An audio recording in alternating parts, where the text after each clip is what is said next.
Digo que Occidente está en peligro justamente porque en aquellos países que deberíamos defender los valores del libre mercado, la propiedad privada y las demás instituciones del libertarismo, sectores del establishment político y económico, algunos por errores en su marco teórico y otros por ambición de poder, están socavando los fundamentos del libertarismo, abriéndole las puertas al socialismo y condenándonos potencialmente a la pobreza, a la miseria y el estancamiento. Porque nunca debe olvidarse que el socialismo es siempre y en todo lugar un fenómeno empobrecedor, que fracasó en todos los países que se intentó. Fue un fracaso en lo económico, fue un fracaso en lo social, fue un fracaso en lo cultural y además asesinó a más de 100 millones de seres humanos. El problema esencial de Occidente hoy es que no solo debemos enfrentarnos a quienes, aún luego de la caída del muro y la evidencia empírica abrumadora, siguen bregando por el socialismo empobrecedor, sino también a nuestros propios líderes, pensadores y académicos que, amparados en un marco teórico equivocado, socavan los fundamentos del sistema que nos ha dado la mayor expansión de riqueza y prosperidad de nuestra historia. El marco teórico al que me refiero es el de la teoría económica neoclásica, que diseña un instrumental que, sin quererlo, termina haciendo funcional la intromisión del Estado, el socialismo y la degradación de la sociedad. El problema de los neoclásicos es que, como el modelo del que se enamoraron no mapea contra la realidad, atribuyen el error al supuesto fallo del mercado, en vez de revisar las premisas de su modelo.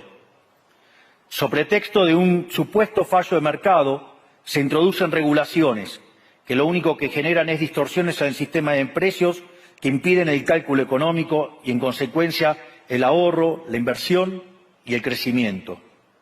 Este problema radica esencialmente en que ni siquiera los economistas supuestamente libertarios comprenden qué es el mercado, ya que si se comprendiera, se vería rápidamente que es imposible que exista algo así como un fallo de mercado. El mercado no es una mera descripción gráfica de una curva de oferta y otra de demanda en un gráfico. El mercado es un mecanismo de cooperación social donde se intercambian voluntariamente derechos de propiedad. Por lo tanto, dada esta definición, hablar de fallo de mercado es un oxímoron. No existe el fallo de mercados. Si las transacciones son voluntarias, el único contexto en el que puede haber un fallo de mercado es si hay coacción. Y el único con la capacidad de coaccionar de manera generalizada es el Estado, que tiene el monopolio de la violencia. En consecuencia, si alguien considera que hay un fallo de mercado, les recomendaría que revisen si hay intervención estatal en el medio. Y si encuentran que no hay intervención estatal en el medio, les sugiero que hagan de nuevo el análisis porque definitivamente está mal. Los fallos de mercado no existen. Un ejemplo de los supuestos fallos de mercado que describen los neoclásicos son las estructuras concentradas de la economía. Sin embargo, sin funciones que presenten rendimientos crecientes a escala, cuya contrapartida son las estructuras concentradas de la economía, no podríamos explicar el crecimiento económico desde el año 1800 hasta hoy. Fíjense qué interesante. Desde el año 1800 en adelante, con la población multiplicándose más de 8 o 9 veces, el Producto Per Cápita creció más de 15 veces. Es decir, existen rendimientos crecientes. Eso llevó la pobreza extrema del 95% al 5%. Sin embargo, esas presencias de rendimientos crecientes implican estructuras concentradas, lo que se llamaría, por ejemplo, un monopolio. ¿Cómo puede ser que algo que haya generado tanto bienestar para la teoría neoclásica, eso es un fallo de mercado? Economistas neoclásicos, salgan de la caja. Cuando el modelo falla, no hay que enojarse con la realidad, hay que enojarse con el modelo y cambiarlo.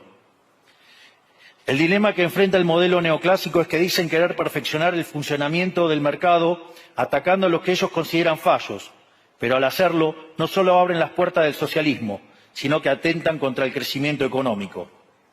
Ejemplo, regular monopolios, destruirle las ganancias y destrozar los rendimientos crecientes, automáticamente destruiría el crecimiento económico.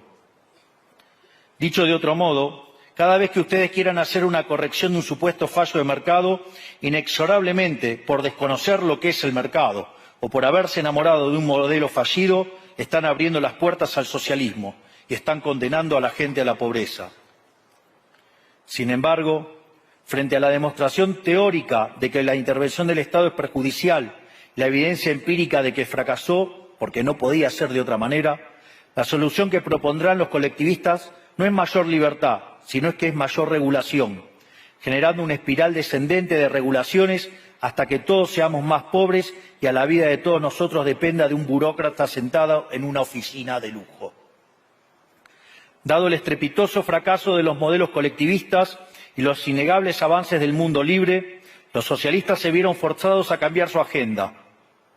Dejaron atrás la lucha de clases basada en el sistema económico para reemplazarla por otros supuestos conflictos sociales igual de nocivos para la vida en comunidad y para el crecimiento económico. La primera de estas nuevas batallas fue la pelea ridícula y antinatural entre el hombre y la mujer. El libertarismo ya establece la igualdad entre los sexos. La piedra fundacional de nuestro credo dice que todos los hombres somos creados iguales, que todos tenemos los mismos derechos inalienables otorgados por el Creador, entre los que se encuentran la vida, la libertad y la propiedad. En lo único que devino esta agenda del feminismo radical es en mayor intervención del Estado para entorpecer el proceso económico, darle trabajo a burócratas que no le aportaron nada a la sociedad, sea en formato de ministerios de la mujer o organismos internacionales dedicados a promover esta agenda. Otro de los conflictos que los socialistas plantean es del hombre contra la naturaleza. Sostienen que los seres humanos dañamos el planeta y que debe ser protegido a toda costa, incluso llegando a abogar por mecanismos de control poblacional o en la agenda sangrienta del aborto. Lamentablemente, estas ideas nocivas han pregnado fuertemente en nuestra sociedad. Los neomarxistas han sabido cooptar el sentido común de Occidente. Lograron esto gracias a la apropiación de los medios de comunicación, de la cultura, de las universidades y sí, también de los organismos internacionales. Este último caso es el más grave, tal vez, porque se trata de instituciones que tienen enorme influencia en las decisiones políticas y económicas de los países que integran esos organismos multilaterales. Por suerte, somos cada vez más los que nos atrevemos a levantar la voz, porque vemos que si no combatimos frontalmente estas ideas, el único destino posible es que cada vez vamos a tener más Estado, más regulación, más socialismo, más pobreza, menos libertad y, en consecuencia, peor nivel de vida. Occidente, lamentablemente, ya comenzó a transitar este camino. Sé que a muchos les puede sonar ridículo plantear que Occidente se ha volcado al socialismo, pero solo es ridículo en la medida que uno se restringe a la definición económica tradicional del socialismo, que establece que es un sistema económico donde el Estado es el dueño de los medios de producción. Esta definición debería ser, desde mi punto de vista, actualizada a las circunstancias presentes. Hoy los Estados no necesitan controlar directamente los medios de producción para controlar cada aspecto de la vida de los individuos. Con herramientas como la emisión monetaria, el endeudamiento, los subsidios, el control de la tasa de interés, los controles de precios y las regulaciones para corregir los supuestos fallos de mercado, pueden controlar los destinos de millones de seres humanos. Así es como llegamos al punto en el que, con distintos nombres o formas, buenas partes de las ofertas políticas generalmente aceptadas en la mayoría de los países de Occidente son variantes colectivistas. Ya sea que se declamen abiertamente comunistas, fascistas, nazis, socialistas, socialdemócratas, nacionalsocialistas, demócratas cristianos, keynesianos, neokeynesianos, progresistas, populistas, nacionalistas o globalistas. En el fondo, no hay diferencias sustantivas. Todos sostienen que el Estado debe dirigir todos los aspectos de la vida de los individuos. Todas definen un modelo contrario al que llevó a la humanidad al progreso más espectacular de su historia. Nosotros venimos hoy aquí a invitar a los demás países de Occidente a que retomemos el camino de la prosperidad, La libertad económica, el gobierno limitado y el respeto irrestricto de la propiedad privada son elementos esenciales para el crecimiento económico. Este fenómeno de empobrecimiento que produce el colectivismo no es una fantasía, ni tampoco fatalismo. Es una realidad que los argentinos conocemos muy bien desde hace por lo menos 100 años. Porque ya lo vivimos, ya pasamos por esto, porque como dije antes, desde que decidimos abandonar el modelo de la libertad que nos había hecho ricos, estamos atrapados en una espiral descendente en donde cada día somos más pobres. Esto es, ya lo vivimos nosotros y estamos acá para alertarlos acerca de lo que puede pasar si los países de Occidente, que se hicieron ricos con el modelo de la libertad, continúan por este camino de servidumbre.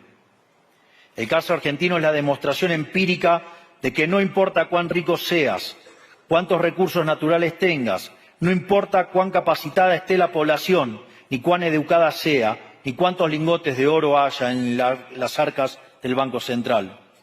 Si se adoptan medidas que entorpecen el libre funcionamiento de los mercados, la libre competencia, los sistemas de precios libres, si se entorpece el comercio, si se atenta contra la propiedad privada, el único destino posible es la pobreza. Por lo tanto, para finalizar, quiero darles un mensaje a todos los empresarios aquí presentes y a los que no están, pero nos están siguiendo desde todas partes del planeta. No se dejen amedrentar ni por la casta política ni por los parásitos que viven del Estado. No se entreguen a una clase política que lo único que quiere es perpetuarse en el poder y mantener sus privilegios. Ustedes son benefactores sociales, ustedes son héroes, ustedes son los creadores del periodo de prosperidad más extraordinario que jamás hayamos vivido. Que nadie les diga que su ambición es inmoral. Si ustedes ganan dinero es porque ofrecen un mejor producto a un mejor precio, contribuyendo de esa manera al bienestar general. No cedan al avance del Estado. El Estado no es la solución. El Estado es el problema mismo. Ustedes son los verdaderos protagonistas de esta historia y sepan que a partir de hoy cuentan con Argentina como un aliado incondicional. Muchísimas gracias y ¡viva la libertad, carajo!